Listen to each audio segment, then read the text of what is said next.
Rabu 14 Februari 2024, sekitar 204 juta masyarakat Indonesia akan memberikan suaranya dalam ajang pemilihan umum.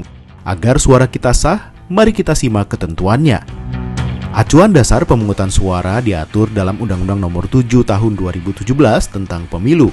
Pada pemilu 2024, aturan tersebut dijabarkan dalam Peraturan Komisi Pemilihan Umum Nomor 25 Tahun 2023. Begini nih urutan tata cara mencoblos di tempat pemungutan suara atau TPS. Pertama, warga Indonesia yang sudah terdaftar dan memenuhi syarat sebagai pemilih dalam pemilu 2024 bisa mendatangi TPS di hari dan jam pemungutan suara.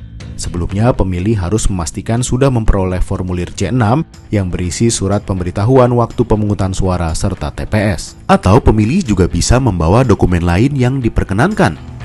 Di TPS, pemilih menunjukkan formulir C6 untuk diperiksa oleh panitia KPPS. Panitia akan mencocokkan identitas di C6 dengan kategori daftar pemilih dalam pemilu.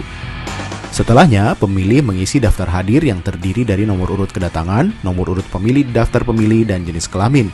Lalu pemilih duduk di tempat yang disediakan hingga namanya dipanggil. Pemilih akan dipanggil dan diberi 5 surat suara yang terdiri dari surat suara Presiden, Wakil Presiden, DPR RI, DPRD Provinsi, DPRD Kota, Kabupaten, dan DPD. Khusus pemilih di DKI Jakarta, tidak ada surat suara DPRD Kota, Kabupaten.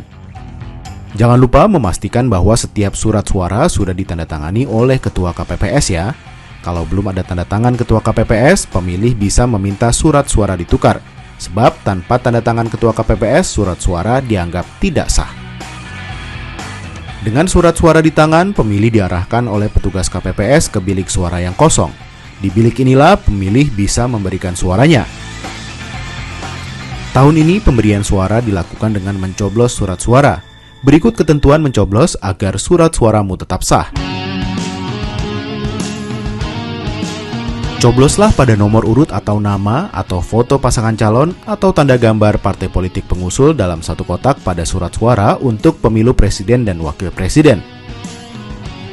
Coblos pada nomor urut atau tanda gambar partai politik dan atau nama calon anggota DPR, DPRD Provinsi, DPRD Kabupaten Kota untuk pemilu anggota DPR, DPRD Provinsi, dan DPRD Kabupaten Kota.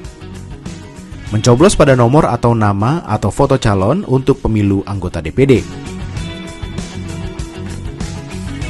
Surat suara tetap dinyatakan sah meskipun terdapat lebih dari satu coblosan selama masih ada di satu kolom capres atau cawapres yang sama atau di kolom parpol yang sama untuk pemilihan legislatif. Setelah mencoblos, lipatlah surat suara sesuai petunjuk, kemudian masukkan ke kotak suara. Pastikan surat suara dimasukkan sesuai dengan kotak suara yang tepat.